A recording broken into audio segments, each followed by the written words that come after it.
Hello, I'm Marianne from Photo Masterclass, and today's video is about macro photography. First of all, I'll tell you what camera I've got. It's a D600 or a Nikon D600, and I'm using a 28 to 300mm lens, which is good for close-ups, but for macro photography you need a specific macro lens. And I have two. One is a 16mm 2.8 lens. It's a fairly fast lens. It's light. It's a good starting point if you're interested in macro photography.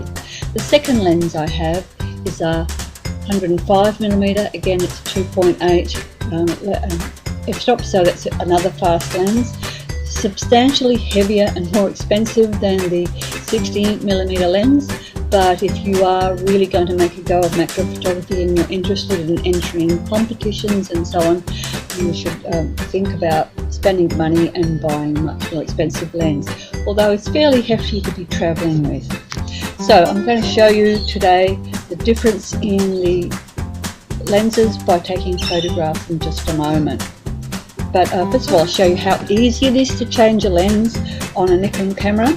All you need to do is unclick it, find the dot, then match it up, and there you go. So you can see it's fairly light and it's fairly short, so you have to get a lot closer to the subject. Now I'm going to switch over 105mm lens, making sure that I always cover the back end of the lens so that no dust falls on it. Again, I'm matching up the dot.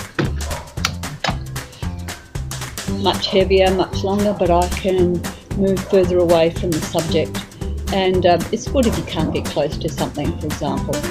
So 105mm and 60mm. Now I'll demonstrate the difference in the photos when I go into the garden and take some shots of chamomile flowers. Right, now I'm taking a photo with the 60mm macro lens, and the aperture is still on 5.6 and the shutter speed is it's about 200, 250. It seems to be wavering.